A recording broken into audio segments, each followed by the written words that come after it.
What if I told you that the phone number you've used for years is the only skeleton key needed to mirror an entire digital life? Right now, as you watch this, thousands of people are searching for the one method that bypasses the QR code, skips the physical device access, and jumps straight into the data.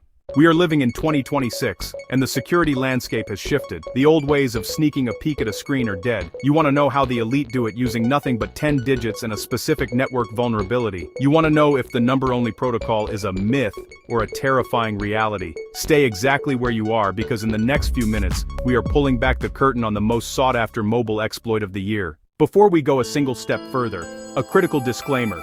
This video is strictly for educational purposes and ethical security awareness only. We do not advise, encourage, or condone using any of the information shared in this video to infiltrate someone's privacy or violate any terms of service. This is about understanding how systems work so you can stay protected. If you need more resources and specialized help with your specific situation, make sure you check the pinned comment or the video description right now for more details. Now, before I reveal the first step of this 2026 framework, I have a question for you.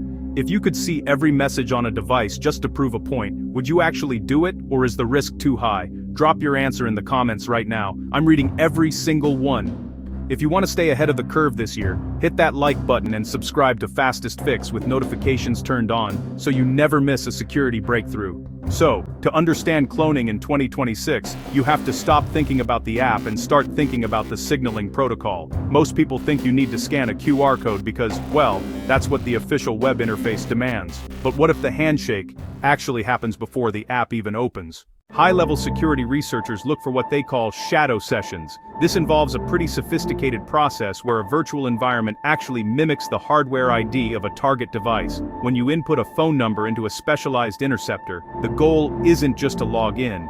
The real goal is to convince the server that a secondary ghost node is the primary owner of the account. This requires a deep understanding of how verification packets are routed through local towers. It sounds complex because, honestly, it is, but the strategy is surprisingly linear once you see the logic.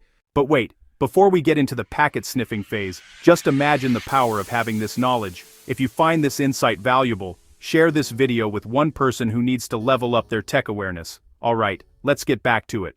So, the 2026 method relies heavily on SS7 redirection techniques. This is where, honestly, the number-only theory really gains its teeth. By targeting the cellular network switching layer, an operative can, at least theoretically, divert those hidden authentication pings that the app sends in the background. You're not actually cloning the app. Instead, you're cloning the network's trust in the device itself. That's why you see so many people talking about no QR code methods these days. Basically, they're moving the battle from the physical screen to the invisible airwaves. However, there is a massive catch that most gurus won't tell you about. To actually execute a redirection at this level, you would need access to a Tier 1 carrier gateway or a highly illegal IMSI catcher. Without those, you are essentially knocking on a door that has been reinforced with 256-bit end-to-end encryption. The strategy of the number-only clone is often more about social engineering and network spoofing than it is about a simple button press. It's a game of cat and mouse between the server's last seen timestamp and the new session request. If the timing is off by even a millisecond, the security flags go up, the account is locked, and the cloner is exposed. This is why understanding the architecture is more important than finding a magic tool. Most tools you see online claiming to do this for $5 are actually just phishing for your own data.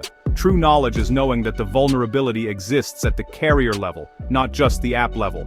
Are you starting to see how deep this goes? If this is opening your eyes, make sure you've subscribed to Fastest Fix. We break down the things they want to keep hidden. Now, as we wrap up this technical overview, remember that the best defense is a dual-layered offense. Enable two-step verification, use a PIN that isn't your birthday, and never trust a network handshake you didn't initiate yourself. The number-only method is a fascinating look into the flaws of our global communication grid, but it's a path filled with digital landmines. Check that pinned comment for those extra resources I mentioned, and I'll see you in the next one. Make the background music suspenseful.